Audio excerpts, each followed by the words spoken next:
기도합니다.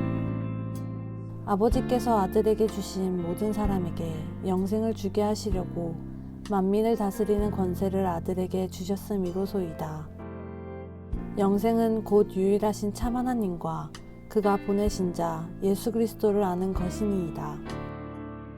아버지께서 내게 하라고 주신 일을 내가 이루어 아버지를 이 세상에서 영화롭게 하였사오니 아버지여, 창세전에 내가 아버지와 함께 가졌던 영화로서 지금도 아버지와 함께 나를 영화롭게 하옵소서.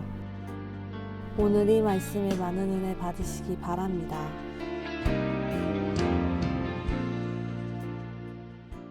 요한복음 17장에는 예수님의 기도가 등장하는데요. 제목을 이제 저희가 본문에 붙일 때 예수님의 마지막 기도 이렇게 붙여놓은 일종의 책들이 많이 있습니다. 예수님께서 십자가를 지시기 전에 하늘을 우러러 기도하신 마지막 기도이기도 하고, 또 마지막이라는 말의 한자로 바꾸어서 고별기도 이렇게 부르기도 하는 그러한 기도인 것을 우리가 보게 됩니다. 예수님께서 십자가로 가까이 가실 때 드려진 기도다, 우리가 이렇게 보고, 앞부분은 예수님 자신을 위해서 드려지는 기도이고, 이어지는 6절로부터 19절까지는 제자들을 위해서 드려지는 기도이고, 20절 이하의 말씀들은 모든 성도들을 위해서 드려지는 기도라고 우리가 그 내용을 따라서 이렇게 분류할 수 있겠습니다. 지난 시간들 저희가 나온 것은 교회가 어떤 교회가 되기를 원하는가 하는 질문들을 우리가 하게 되는데, 우리가 그 질문에 따라서 어떤 교회를 이루기를 위해서 무엇에 중점을 두고 또 어떻게 사역하느냐 하는 것들이 정해집니다. 누구든지 우리 교회 앞에 나오면 인생 자체의 진지한 질문 앞에 서는 기회를 얻는 교회가 성령교회 믿음의 공동체가 되기를 원한다고 제가 말씀을 드렸습니다. 말하자면 신앙이란 우리 인생에 질문을 던지는 거죠. 내가 이렇게 사는 것이 이게 맞는 것인가? 또 내가 그리스도인이 된다면 어떻게 사는가? 이런 질문을 품게 하는 것이 좋은 신앙의 훈련이고 또 신앙의 인도함이다 하는 것을 우리가 보게 되었습니다. 그래서 어떤 질문 앞에 섰을 때 그 질문을 대해서 하나님에 대해서 더 알아가는 그런 질문이 좋은 질문이고 또 정직한 질문이고, 실제로 하나님께서는 마음 가운데 선한 마음으로 또 좋은 질문을 품고 나아갈 때 그 질문을 통해서 그리스도인이 가야 될 길들을 아주 구체적으로 또 실제적으로 알려주시고, 우리는 그것을 하나님의 인도하심이라 이렇게 이름 지을 수 있겠습니다. 욥의 고백처럼 그냥 귀로만 듣던 주님을, 말하자면 간접적으로 누군가를 통해서 혹은 무엇인가를 통해서 그렇게 알던 하나님을 자기의 눈으로 직접 보는 것처럼 아주 또렷하게 그렇게 볼 수 있는 것이 질문 앞에 서서 그 질문의 답을 찾아갈 때 우리에게 주어지는 것입니다. 바울이 고린도 교인들에게 설명할 때 우리의 신앙이라는 것은 아주 흐릿하게 보이던 것이 아주 선명하고 또렷하게 보이는 것으로 바뀌어지는 것이다, 이렇게 얘기를 했고, 그것이 곧 신앙이 자라나고 성숙할 때 우리에게 오는 그런 현상이라는 것을 우리가 다시 한번 돌아보고 또 고백하게 됩니다.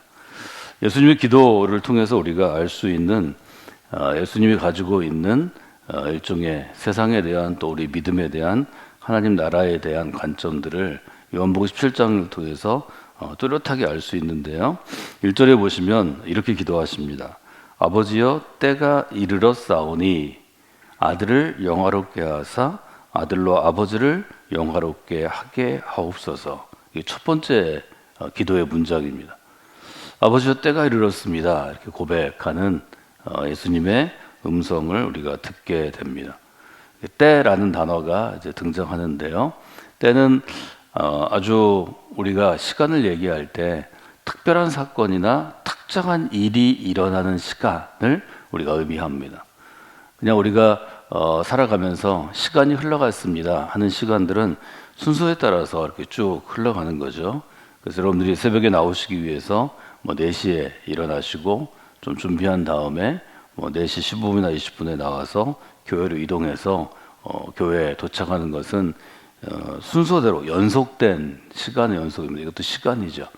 그래서 이것을 헬라어로는 크로노스라고 부르고 아주 특별한 사건이 있는 때, 말하자면 여러분들이 하나님의 은혜를 경험한 때가 사순절 때라면 그 사순절의 어떤 특정한 시점은 하나님의 은혜를 경험한 때가 되겠죠. 어떤 특별한 일이 일어난 순간, 이런 때를 우리가 카이로스의 때라 해서 크로노스와 카이로스를 이제 구분해서 헬라어로 설명하는 것을 여러분이 기억하실 수 있습니다.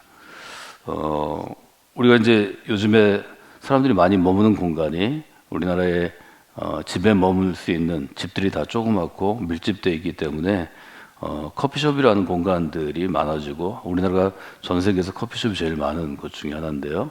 뭐 커피를 좋아한다기보다는 사람들이 만나서 있을 곳이 뭐 공원이라든지 공공장소라든지 하는 것이 부족하기 때문에 일종의 우리는 공간에 비용을 지불하고 일정한 시간을 쓰게 되어 있습니다. 어떤 도시에 가든지 쭉 음식점이나 커피 전문점을 돌아다닐 때, 특별히 우리나라는 커피 전문점이나 요즘에 유행하는 베이커리 같은 빵과 같이 먹을 수 있는 그런 곳에 이름을 자기가 갖고 있는 어떤 생각이나 철학을 담아서 하는데요. 카이로스라는 이름이 전국에 굉장히 많이 있습니다. 카이로스라는 이름을 쓴다는 것은 그 자체로 믿음의 어떤 기반이 있는 것이고 성서적인 기반이 있는 것인데, 예수님께서 이 카이로스에 굉장히 민감하셨습니다.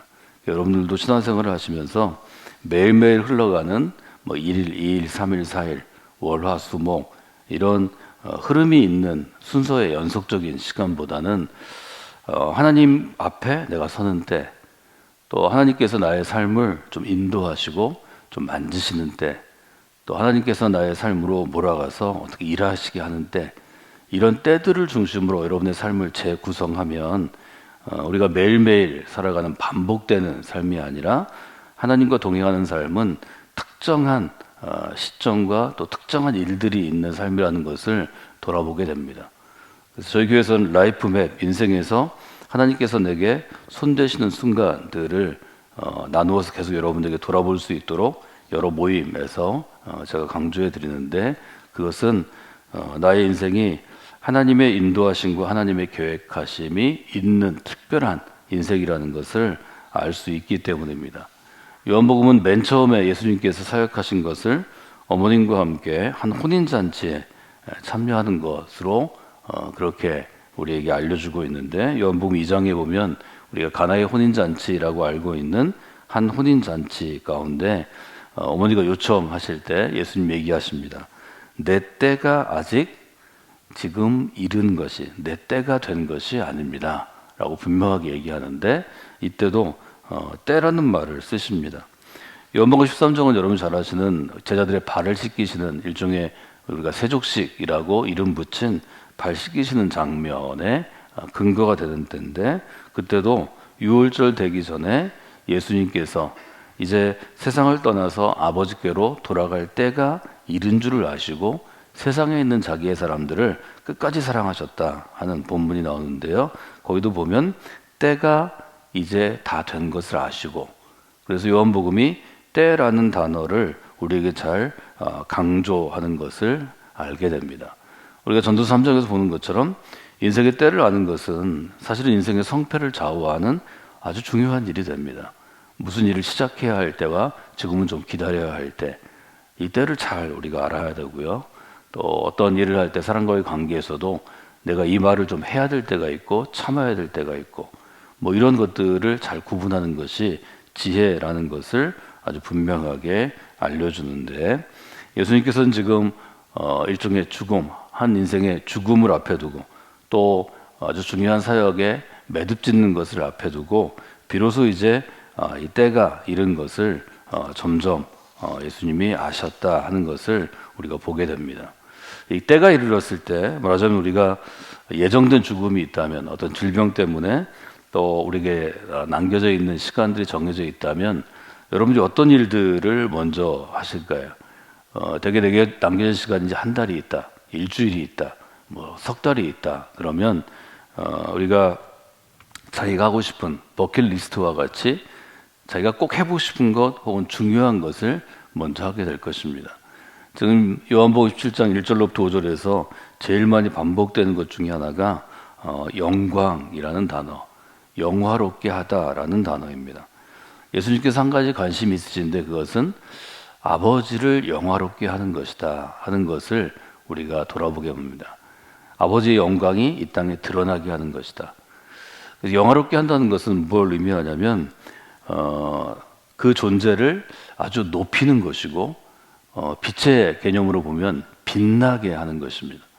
영화롭게 한다는 것은 그 존재로 하여금, 즉 예수님께서 아버지를 영화롭게 한다는 것은 아버지의 존재가 아주 빛이 나고 아주 뛰어나게 다른 사람들에게 보이는 그런 상태를 의미하는 것입니다.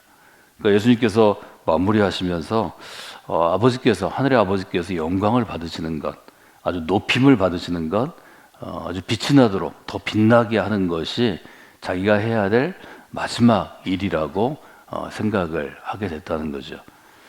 많은 사람들이 이 땅 가운데 살아가는데 특징들이 다 있습니다. 그래서 우리가 소그룹 사역을 해보게 되면 사람의 특징을 잘 알 수 있는데요. 많은 분들이 무슨 이야기를 하거나 할 때 자기를 영화롭게 하는 것에 아주 익숙해 있습니다. 그래서 하나님을 만난 순간을 얘기해 보십시오. 그러면 하나님을 영화롭게 하는 간증을 하라는 것, 고백을 하라는 것인데 하다 보면 자기 자랑할 때가 있습니다. 영화롭게 하는 것은 곧 자랑하는 것입니다. 그러니까 아버지를 영화롭게 하는 것은 아버지를 자랑하고 높이는 건데요. 그러니까 자기를 자랑하고 자기를 높이고 드러내는 것은 스스로 자기를 영화롭게 하는 것입니다. 우리가 믿음이 있다는 것은 하나님을 영화롭게 하는 것입니다. 하나님이 이러이러한 일을 행하셨습니다. 여러분이 토라의 부분, 창세기로부터 신명기에 이르는 부분을 보면 그것은 대부분 하나님이 전능하심을 드러냅니다. 하나님 아주 능력이 있으신 분입니다. 이게 하나님을 영화롭게 하는 것입니다. 하나님은 아주 지혜로우신 분입니다. 하나님은 아주 사랑이 풍성하신 분입니다. 이것이 이제 하나님을 영화롭게 하는 것인데 우리가 웨스트민스터 교리문답이나 또 소요리 교리문답이나 교회 역사 가운데 교리문답을 보면 인간은 어떤 존재입니까? 인간은 하나님을 영화롭게 하는 존재입니다 라는 고백이 있습니다.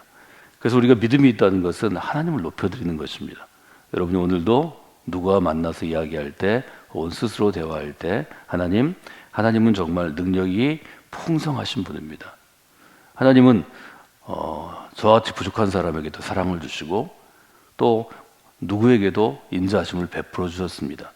이런 고백을 여러분의 삶 가운데 아주 근본적인 고백이 되도록 여러분 자신의 입술과 마음을 다듬는 그런 사순절이 되시면 좋겠습니다. 그러려면 하나님의 때를 분별하려고 노력하셔야 합니다. 하나님의 때를 분별하려고 노력하시면 들어서고 나가는 것, 일어서고 앉는 것, 웃을 때와 울을 때, 기쁠 때와 슬플 때를 분별하는 전도서 3장에 있는 14가지 쌍에 14가지 짝이 있는 그런 때에 대한 것들을 더 깊이 여러분이 아실 수 있으리라 그렇게 생각합니다. 하나님의 때를 아는 사람은 이어서 연결돼서 무엇을 알게 되어 있는가 하면 하나님의 일을 생각하게 되어 있습니다. 하나님의 때는 대부분 하나님의 일과 연결이 되어 있습니다. 우리 인생이 그렇게 길지 않습니다. 돌아보고 나면 인생은 짧다고 누구나 이야기합니다. 시편 90편 이야기하는 것처럼 한바탕 꿈과 같은 것이고 또 한여름에 하루살이 풀처럼 아침에 피어났다가 오후가 돼서 아주 뙤약볕이 내려쬐면 시드는 것과 같다고 얘기합니다. 그 짧은 인생 가운데서 하나님이 우리에게 믿음을 주실 때는 그 믿음을 통해서 무엇인가 나타내시는 것들이 있습니다. 뭘 많은 것들을 한다는 것, 큰 건물을 세우거나 큰 무슨 걸 한다는 게 아니고요. 우리의 삶을 통해서 하나님께서 나를 통해서 뭔가 하시는 일이 있습니다. 예수님은 그 점에 굉장히 집중하셨던 것 같습니다. 4절에 보면 이렇게 고백하죠. 아버지께서 내게 하라고 주신 일을 내가 이루었습니다. 그러니까 예수님은 예수 그리스도를 통해서 하나님께서 하시고자 하는 일을 분명히 알았고, 그래서 우리가 이걸 소명이라고 부르죠. 내게 하라고 주신 일을 내가 이제 이루었는데 이것 자체가 하나님을 영화롭게 하였다고 고백합니다. 아버지께서 내게 하라고 하신 일을 내가 이루다는 것은 여기서는 무엇을 좀 완성하다 이런 뜻이죠. 이루어 아버지를 이 세상 가운데서 제가 영화롭게 하였습니다 라는 고백을 분명히 합니다. 그 중에 하나가 어떤 것인가 하면 많은 사람들에게 생명을 나눠주는 것입니다. 그 요한복음 17장 2절에 보면 이렇게 되어 있죠. 아버지께서 아들에게 주신 모든 자들에게 영원한 생명을 주게 하시려고 만민을 다스리는 권세를 아들에게 주셨음이니라. 여러분이 우리 주님께서 하나님께서 맡기신 일, 우리에게 생명 나눠준 일을 통해서 영원한 생명에 이르는 그러한 귀한 길들을 여러분이 선물로 받으신 줄로 압니다. 그 생명을 여러분들이 마음 가운데 잘 품으시고 여러분들 인생 가운데 품으셔서 하나님 앞에 가는 그날까지 이 생명을 유지하는 분들이 되시기를 주님의 이름으로 부탁을 드립니다. 우리 가운데 이제 구원의 확신에 대해서 얘기할 때 하나님이 영원한 생명을 그리스도를 통해 우리에게 주셨습니다. 그럴 때 주님하고 받아들이기 어려운 것 같습니다. 그래서 17절, 2절, 3절은 암송하시는 게 좋습니다. 3절은 여러분 굉장히 잘 아시는 구절인데요. 함께 고백할까요? 영생은 곧 유일하신 참 하나님과 그의 보내신 자 예수 그리스도를 아는 것입니다. 아주 간단하죠. 영생은 유일하신 한 분이신 하나님을 아는 것이고 아버지께서 보내신 예수 그리스도를 아는 것입니다. 그러니까 여기서 말하는 영원한 생명은 예를 들어 질병이 없고 100살이 아니라 200살, 300살까지 살고 이러는 걸 얘기하는 게 아닙니다. 10살, 20살, 30살 이것은 연속되는 카이로스의 때입니다. 하나님 그 때를 얘기하시는 게 아니고 하나님은 아주 중요한 하나님이 역사하시는 순간의 때를 얘기하시는 것이기 때문에 순서대로 이어지는 연대기적인 삶, 크로노지컬한 삶이 아니고 하나님이 함께 하시는 그런 삶을 얘기합니다. 이미 우리는 영원한 생명을 품은 사람입니다. 왜냐하면 하나님을 아는 인생을 알게 되었고 하나님이 보내신 그리스도를 아는 인생을 알게 되었기 때문입니다. 이것을 왜 생명이라고 부르는가 하면 하나님을 아는 인생은 알지 못하는 인생과 다르기 때문입니다. 요한복음의 표현을 하면 그것은 빛의 삶이고 빛이 있는 삶이고 빛이 있는 삶은 살리는 삶입니다. 생명이라는 것은 죽어있던 것을 살리다 아니면 기절해 있던 것을 일으켜 깨워 살리다 하는 뜻입니다. 그래서 이 생명의 의미를 요한복음에서 잘 이해하시는 것은 굉장히 중요합니다. 그래서 여러분들이 하나님의 일에 쓰임받는 분들이 되시길 원합니다. 이렇게 제가 말씀드리는 것은 여러분이 예수 그리스도를 통해서 주신 이 하나님의 생명을 나누는 길에 우리가 동참하고 함께하는 것입니다. 그래서 여러분의 삶이 누구에게는 생명의 기회를 주고 또 생명의 메시지, 생명의 말씀이 되고 또 생명을 공급하는 일이 된다는 것을 여러분이 기억하시면 좋겠습니다. 사랑하는 여러분, 누군가에게 하나님을 알게 하는 것은 그에게 생명을 주는 것입니다. 하나님의 살아있는 생명을 그에게 선물하는 것입니다. 이것이 제일 큰 선물이라고 우리는 고백합니다. 그것을 통틀어서 하나님의 생명을 전하는 것, 하나님의 도를 전하는 것이기 때문에 우리가 전도라고 부르는 것입니다. 전도는 한국교회에서는 1차적으로 누군가를 어떤 방법이든 데려다가 교회 안에 앉혀놓는 것이라고 생각하는 것 같은데요. 그것은 포교입니다. 그것은 한 종교가 종교인을 만드는 과정이고 전도는 하나님께서 우리에게 주신 귀한 생명을 다른 사람에게 알게 하는 것입니다. 여러분 믿음이 있든 없든 그 사람이 교회를 나오든 안 나오든 그래서 우리가 아주 도식적으로 전하는 말이 있죠. 하나님이 당신을 사랑하십니다. 의미 없이 할 때는 이게 별 말이 아니지만 여러분이 하나님의 능력을 옷 입고 있고 하나님의 능력으로 누군가 그 말을 하면 죽어가던 생명이 살아납니다. 하나님이 날 사랑하시는구나. 누가 얘기해주면 불현듯 내 머리를 어떤 큰 망치로 치듯이 나를 깨울 수 있거든요. 하나님이 여러분을 사랑하십니다. 사랑하셔서 생명의 길을 걷도록 믿음을 주셨습니다. 그 삶이 소중한 것입니다. 그 삶을 지키고 그 삶을 잘 길러내는 일이 교회 공동체가 하는 일입니다. 여러분이 지금 교회 공동체를 통해서 참여하시는 일, 또 여러분을 헌신하시는 일은 너무 귀중한 일입니다. 그것은 우리 1월과 2월의 주제에 따르면 생명의 나무를 심는 일입니다. 하나님이 여러분을 사랑하시는 것을 오늘 더 깊이 체험하시는 오늘 하루의 삶이 되시기를 주님의 이름으로 축원해 드립니다. 두 번째 기도의 제목은 하나님의 일을 알게 하소서. 이렇게 여러분이 기도하시면 좋겠습니다. 오늘도 하나님이 여러분을 부르셨으면 여러분이 직장에서 일할 때, 또 여러분이 누군가를 만날 때, 또 여러분의 가정에서, 또 우리 교회 공동체 안에서 하나님의 일에 쓰임 받게 하십니다. 즉 하나님의 일을 하게 하십니다. 난 이러이러저러 부족해서 잘 못합니다. 나는 훈련이 안 돼서 못합니다. 그런 일은 없습니다. 내가 할 때는 부족해서 못합니다. 내 능력으로 할 때는 훈련이 안 돼서 못합니다. 그러나 우리는 그릇과 같은 것이고 도구와 같은 것입니다.